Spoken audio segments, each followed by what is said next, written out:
grounds around this school in Croton-Harmon are always clean, while head custodian Brian Rizzo's on the job. But never in his 9 years at Carey Tompkins Elementary did he expect to take on a new role as ring bearer. Oh no, not out here. It all started last month. Brian was cleaning up the field for students to use during gym. Out of the corner of my eye, I just happened to see this band sticking out of the ground, pulled it out of the ground, noticed it was a ring.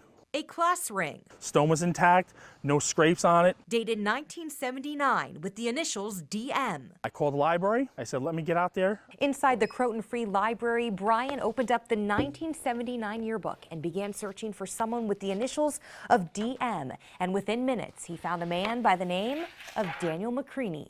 I was able to find him on Facebook.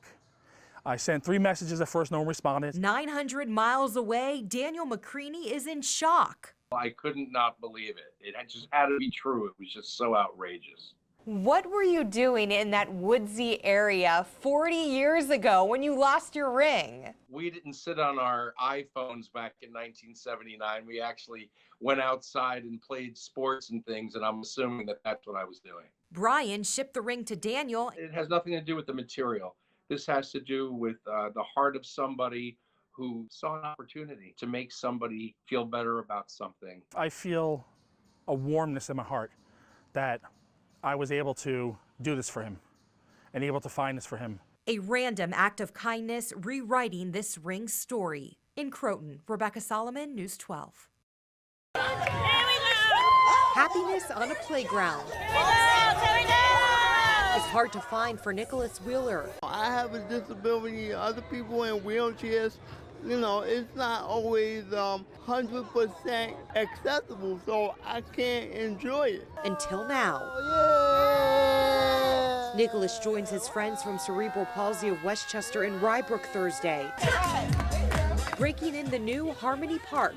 This space ensures those with disabilities enjoy activities regardless of the level of their abilities, because everything is handicap accessible.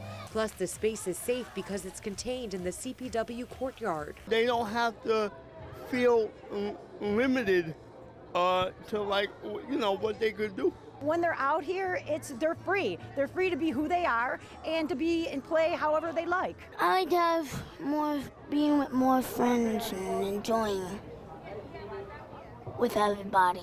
When you look around and you see your friends out here, young and old, enjoying the outdoors and enjoying this playground just like anybody else, how does that make you feel? Happy. It's great environment right now. Everybody's enjoying being out here, playing, interacting, and that's how a playground is supposed to be. From the merry-go-round to the bongos, a playground for everyone. In Rybrook, Rebecca Solomon, News 12. A class picture from the summer of '69. I actually took my high school graduation yearbook picture the day I got home. Home from a festival that changed America and a 17-year-old Joey Yasker. I mean, I love the Airplane, The Dead, Joe Cocker. But I went there because I was a tremendous Who fan, and we got far more than that. Everyone was walking around, staring in each other's eyes, just trying to figure out what was going on, and there was a peaceful enjoyment about everything because people could not figure out what they had gotten into. That magic resurfaces for Joey of Mamaroneck, who thanks his great uncle for inviting him to Woodstock. After all, the festival was held on Uncle Max's farm. It was something very special. The Yasker farm. I'm going on down to Yasker's farm, gonna join in a rock and roll band. A family name living in lyrics and known around the world. Beautiful. 50 years ago, Joey welcomed the attention. Every time I would go to a store, to the bank, to cash a check to get money to buy something, and they would see the name, it was fresh within a year of the festival. People would sort of come up and then they'd start asking me questions. Oh, you were there, what was it like? Oh, you're related, how are you related? How did Woodstock shape the way you live your life now, 50 years later? I can't really say at this juncture that it's shapes anything. I mean, I'm sure it had an effect on me, and that was a factor in my maturing and developing. It was so long ago that it's almost disconnected from me personally. Disconnected from you, but certainly you're holding fond memories. Oh, I have nothing but great memories. You have to be a certain age to look at the name and have it ring a bell. Otherwise, it's so long ago to most people, they're not thinking about it. There's something about the name that resonates for them. But you know. But I know. All the I fun know. happened right on your uncle's farm. It did. Rebecca Solomon, News 12. Anna Wilclow Riley's energy is as colorful as the block she's building. The lively Ulster County 19-month-old has to be extra careful, though, as she faces a life-threatening obstacle, her skin.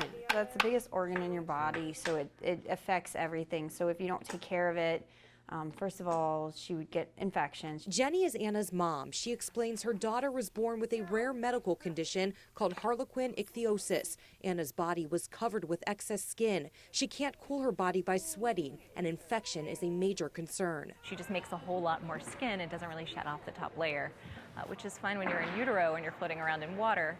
But once you hit the air, all of a sudden, all that skin dries out. Anna spent the first month of her life under the intense care of Dr. Elizabeth Zellner and the team of nurses at Maria Ferrari Children's Hospital. She was the first child ever treated at this hospital for the genetic defect. According to Dr. Zellner, less than 20 children in the U.S. are born with it annually. Tuesday, she and her family reunite with their dedicated lifesavers. What you got there? Anna's thriving every day. Named the Harlequin Diva on Instagram, thousands of followers get a greater sense of what Anna's life is really like, from 3-hour baths to makeup for days. She had thick skin all over her body when she came home, but people didn't care. Like they just saw Anna. I guess it's her personality. A most playful personality. 2 more. Like any other little girl. Good job. Through life's ups and downs. In Valhalla, Rebecca Solomon, News 12.